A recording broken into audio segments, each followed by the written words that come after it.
Welcome to the Cozy Historian. If you find yourself drifting off before the story ends, that's perfectly fine. Just remember to like and subscribe before you fall asleep. It helps these quiet stories keep wandering softly through time. And before you nod off completely, tell me in the comments, what time is it where you are? And what was the last thing you did before bed? Tonight, we're stepping gently into a world that no longer exists. One of thin walls, clinking teacups, soft whispers, and hundreds of private lives unfolding under one shared roof. So before we begin, turn off the lights, settle beneath a warm blanket, and let yourself get cozy. This is your quiet time, a soft place to rest while we drift together through tonight's gentle adventure. This is the secret lives of boarding house guests. Before apartments, before chain hotels, before privacy became a luxury, there was the boarding house, the halfway home of the 19th and early 20th centuries. From San Francisco to Boston, nearly every town had one. Tall houses with too many rooms, too many keys, and far too many stories. Inside, 100 small worlds coexisted. Students with ink-stained fingers and aching dreams, widows whispering prayers, traveling salesmen with one good suit and a pocket full of promises, and landladies, patient, powerful, keeping it all together. The boarding house was more than a place to live. It was a stage, a daily performance of politeness, thrift, and control. Imagine it, a long hallway lined with narrow doors, gaslight flickering on faded wallpaper, a piano playing softly downstairs, and the scent of bread and boiled potatoes rising through the floors. You could tell who lived where by the sound of their steps. The teacher upstairs walked in soft shoes. The salesman laughed too loud. The seamstress hummed while she worked. Each had a story, and none quite finished.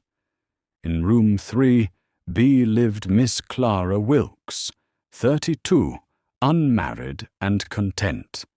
Each morning she went to teach handwriting at the Ladies' Academy, and at night she wrote letters to a Mr. J. Every few weeks a reply arrived, neat, unsigned. No one knew what was said, but on those nights her lamp burned till dawn. Down the hall lived Mr. Theodore Bell, a quiet man with spectacles and secrets. He said he was a lawyer, though no clients came.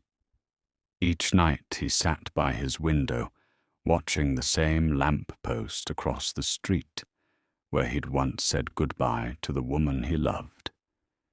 He waited, as though the light itself might bring her home. The dining room was the heart of the house. Dinner at 6 sharp, soup, bread, and meat only if rent was paid. The guests sat in the same seats every night, speaking gently about weather and work.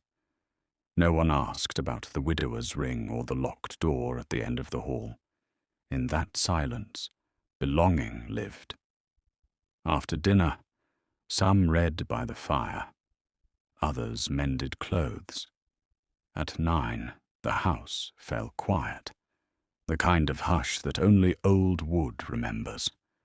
Across the sea, New York, 1910. A different boarding house, louder, taller, full of dreamers. Streetcars clanged outside. Perfume and cigar smoke drifted through thin curtains. Here lived Ruth Novak from Krakow, with her parents' photo hidden in her shoe. Next door, Samuel Green, a violinist, played through the night. Below them, Mrs. Holloway, The landlady wrote names in her ledger, not of debts, but of beginnings. Every house had rules.